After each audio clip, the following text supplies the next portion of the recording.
Hey everyone, here is the joke for the day. So the hobby is extrapolating, and what extrapolating is using something to make some type of an estimation beyond the original observable range.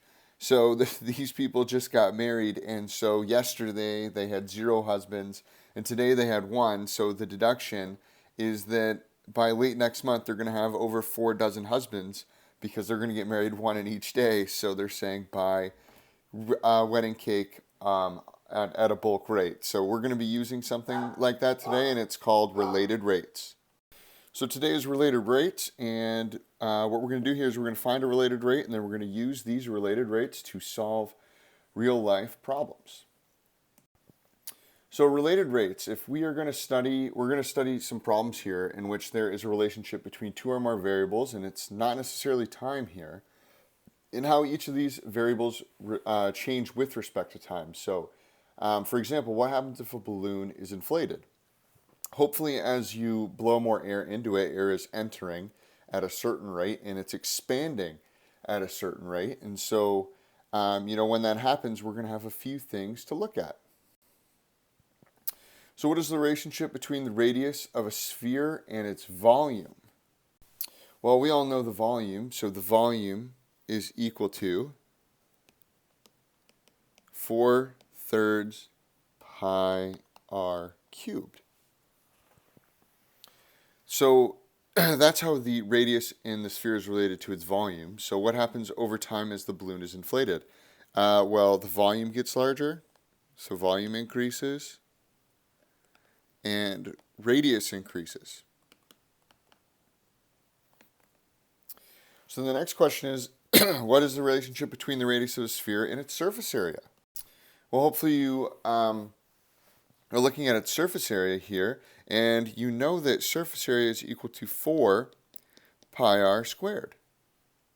And so what happens over time as the balloon is inflated? Well, the surface area increases, and the radius is still going to increase. And what is nice here is this radius increase is going to be the same for both. So now we're going to be given this example here. So if we have a radius of a sphere that is changing at some rate, they give us the rate here. So they're going to give it to us in dr dt. So it's the change of the radius with respect to time. So every second it's pretty much going up a half a centimeter here is what that means. So to find the rate of change of the volume of the sphere, dv dt, precisely when the radius is 5 centimeters. Well, we're using the idea of volume here. So volume is equal to 4/3 pi r cubed. And so we need to take the derivative implicitly. So this becomes dv dt. So everything's with respect to time. So this is 4/3 pi. And then derivative of r cubed is 3r squared. And we have to multiply by dr dt, because that's the derivative with respect to time of r. So just simplifying this, I've got dv dt is equal to 4 pi r squared times dr dt. So now they give us my radius is 5 centimeters and I have dr dt. So all I'm doing is now just plugging things in. So dv dt has to be equal to 4 pi. My radius is 5 squared times 1/2. And I'll worry about the units in the end here. So this ends up being 5 squared is 25. 4 times 25 is 100 times 1/2. So this is 50 pi, and this is dv over dt. And we had the radius squared, so it was centimeters squared. And then we had dr dt, which is centimeters per second. So we should get centimeters cubed per second. And if you think about it, it's the change in volume, and volume is always going to be the cubed. So 50 pi cubed, but it's per second because it's with respect to time. So now we're going to do the exact same thing, but instead this time it's going to be the surface area. So my surface area is equal to 4 pi r squared. And so now we're looking for ds dt. Well, just start taking the derivative implicitly. So ds with dt.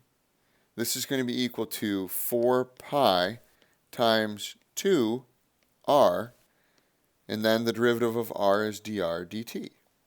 So simplifying this, I get ds over dt is equal to 8 pi r dr dt.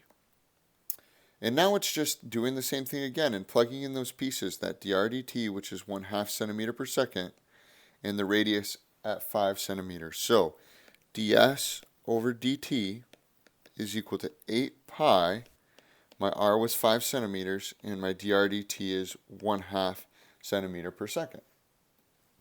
So ds dt is equal to 8 times 5 is 40, times 1/2 is 20, so it would be 20 pi, and this has to be centimeters squared per second, because remember it's with respect to time, so we have to have that in there.